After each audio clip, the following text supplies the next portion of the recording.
Әлімнің бұл ауылға әкім болып сайланғанына 3-ші күн.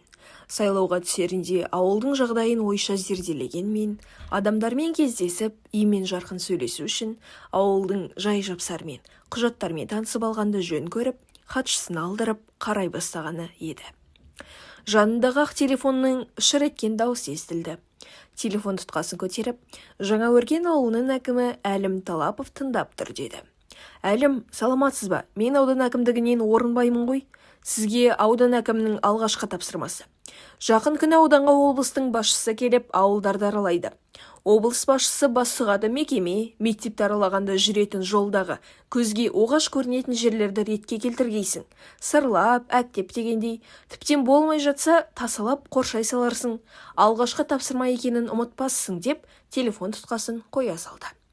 Аға, жайма деген хатшысына 2 күннен кейін облыс басшысы ауылдарды аралайтын көрінеді. Соған дайындық жасауымыз керек. Түсінесің ғой, көше тазалау, тәртіпке келтіру дегендей, деді де есіне бір нәрсе түсіп, орнынан тұрып жүр деді хатшысына. Сыртқа шығып өзінің жеке көлігін оталдырды да, ауылдың кіре берісіндегі кеше келе жатқанда өзі көрген көріксіздеу көрініске, иесіз үйге беттей берді. Бұлардың көлігі келіп тоқтағанда 2 ешкі үрке жөнелді де, қызыл ала сиыр басын марғау бұрып, күйіс қайтарып тұра берді. Кең аула, ара-тұра шыққан пішен сүйрігі болмаса, көбісі арам шөп. Төрде бір кездерге еңселі үйдің ұлым-жұлым қаңқасы ғана тұр. Терезелері үңірейіп, қалқиған қабырғалары мен қалбиған пештің мұржалары тым сүреңсіз көрінеді. Арам шөптер ортасында тең болып үйілген киіз үйдің жабулары мен сынған уықтардың үстінде күйген, қаңсыған қара шаңғырақ жатыр. Мына көрініс Әлімнің көңілін қатты құлазытып жіберді. Автокөлік ішінде жайғасқан соң оталдырмай біраз отырды. Ізіне еріп осыны көрген хатшысы да үндемеді. Сәлден кейін, бұл кімнің үйі, білесің бе? Деді. Хатшысы, кезінде совхоз директорының үйі болған деп атам айтып отыратын, деді. Атаң бар ма деп сұрауын сұраса да, ыңғайсызданып хатшысына қарады. Бар, аудан әкімі сізді ауылға таныстырғанда сөз сөйлеп бата берген қария, деді. Онда ақсақалға сәлем берейін деп, көңілді тіл қатқан Әлім иығынан бір зіл түскендей жеңілдеп сала берді.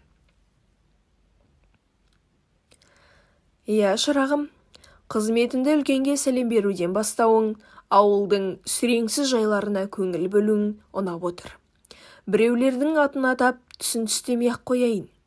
Ол жай ауылдың кәрі жасына аян болғанмен ауызға ала бермейтін дедік. Қолқа салған екенсің, айтайын. Сырттан келген бір азамат совхозда директор болды.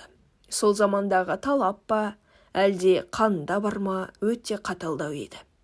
Қызметінде жақсы бастады, бірақ түбіне өр көкіректігі жетті-ау деп ойлаймын. Өзін қарапайым жұмысшыдан үнемі жоғары санап жүретін. Ауылда жалғыз басты кемпірдің тракторшы жалғыз ұлы болды. Көзі қарақты, зерек, білімге құштартын. Мектепті озат оқушының бірі болып бітіргенмен қолдың қысқалығы оқуға бара алмады.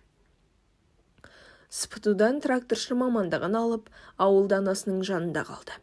Аудандық газетке мақала жазатыны, өлең шығаратыны бар, келісті азамат болып өсті. Ел мақтаған жігітті қыз жақтаған деген емес пе? Ауылдың көп бойжеткендері жақсы жігітті мақтап жүрді. Соның бірі директордың қызы еді. Өзі де өте ажарлы. Оның үстіне үлде мен бүлдеге оранғасын тіптен әдеміленіп кетті. Аядай ауыл келін-кепшік, әйелдер түгілі біздің құлағымызға дейін тракторшы жігіт пен директордың қызының ара жақындығы бар екен. Жарасып ақ жүр екеуі деген сөз жетіп жүрді. Қыз Алматыда оқуға жүргенмен хаттары үзілмей, келсе екеуінің жұптары жазылмай жүргені директорға ұнамады. Қысқасы, қайдағы бір жетім тракторшыға күміс қасықтай қызын бергісі келмеді. Оның үстіне қасқа бала совхоздағы кейбір келеңсіз жағдайларды газетке жазып, директорға аудан басшысы ескерту беріпті деп те естідік. Содан есебін тауып, ол байқұстан тракторын тартып алып, отардың соңына салып, қойшыны куә қылып, жоғалған төлдерді ұрлады деп соттатып жіберді. Сауатты бала ғой, 6 жыл темір тордың арғы жағында отырса да, ізденіп 1,5 жылда босатылғанымен өкпе ауруына шалдығып келді. Сөйтіп жүргенде ауыл тағы дүрлікті. Директордың қызы тракторшы жігіттен 2 қабат екен деп, сөздің қысқасы, байқұс бала қараспанның қара бұлты қайта үйірілді. Қатыгез әке қызының тракторшы жігітті жақсы көретінін, бас қосқысы келетінін, бар жағдай өз еріктерімен болғанын еңіреп айтса да, еміренбеген әке жалған құжаттар жасап, жазықсыз жанды қызды зорлады деп абақтыға қайта қаматты. Әлі есімде, байқұс ана ауылдық ақсақалдарға, ауыл совет председателіне, кәсіподақ комитетінің төрағасына жалынды. Мені алып барып, кешірім алып беріңдер. Қара орманымды менің өзімді кепілге алса да баламды енді соттатпасын. Олай болса енді көрмейтінімді ішім сезеді деп еңірегенде етегі жасқа толды. Сабаздар-ай, біреуі тырп етпеді-ау. Содан мектеп директоры ол кезде жай күрішшімен жігіттің анасын ертіп жаңағы сен көрген үйге бардық. Кең аулаға 6 қанат-ақ үй тігіп, ішін жиһаздап тастаған екен. Төрінде қолтығында құс жастық директор қисайып жатыр. Бізге алар бір қарады. Шай құйып отырған әйелі жоғарылатыңыздар, төрлетіңіздер деп орнынан тұра беріп еді директор. Отыр шошаңдамай, менің көрме шығатын осылар ма? Сөздеріңді шығындамай қойыңдар. Есік анау, деді даусын көтеріп. Қолын шолтаңдатып. Содан байқұс ана, ей, көзіңді шел қаптайын деген екен. Жалғызым үшін алдында тізерлеп кешірім сұрайын деп келіп едім. Алла енді сенің алдында тіземді бүктірмесін. Жалғызды бір Аллаға тапсырдым. Бізді лайық көрмеген төріне адам шықпасын. Ордалы жылан жатсын, ауланды арам шөп бассын. Бала-шағаннан аулақ деп 2 алақанмен бетін сипады. Жүзі қара сұрланып, шүңірек көздері от шашып тұр екен. Қарғысының түрін деп кекесінен мырс еткен директорға жонымызды беріп сыртқа беттедік. Тракторшы жігіт 1,5 ай абақтыда жатып, зорлады деген қағазға қыздың өзі қол қоймағасын сотталмай қалды. Бірақ анасы оны көре алмай, жүрегіне түскен салмақты көтере алмай көз жұмған еді. Ал қызды әкесі Қарақалпақстанға әйелі өлген біреуге еріксіз беріп жіберіпті. Көлденеңнен келген дүние көзге түспей тұрма, көп ұзамай директорымызда істі болып, сол жақта біреулердің қолынан қаза тапты деп естідік. Жанашыр жан болды ма, сүйгегі елге жетпей қалды. Бұл Алланың құдіретін қара. Көп ұзамай тракторшы жігіт пен директордың әйелі бір күнде қайтыс болды. Директордың әйелін жерлеуге жақын туыстарынан басқа адам бармады. Тіпті армияға барып, Ресейде қалып қойған баласы да, Қарақалпақстандағы қызы да келмеді. Ал тракторшы жігітті бүкіл ауыл болып шығарып салды. Кластастары мен ауыл жастары тік тұрып қызмет жасады.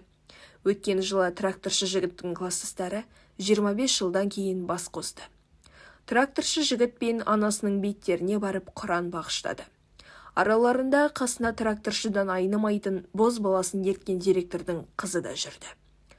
Ал сен көрген үйді алуға келгендердің үйдің ішінде, киіз үйдің тенінде жыландардың өрмелегенін көріп жоламай кететін. Қарғыстан болды ма, көлге жақын адам көп бармайтын үй болғасын солай болды ма, ол Аллаға ғана аян. Кейбіреулер директордың әйелінде жылан шағып өлтірді, адамға зияны жоқ адам еді. Жұбайының кесірі тиді-ау деседі. Бірақ жанына жайылған малды жылан шақты дегенді естігенім жоқ деп, қария сөзін аяқтады.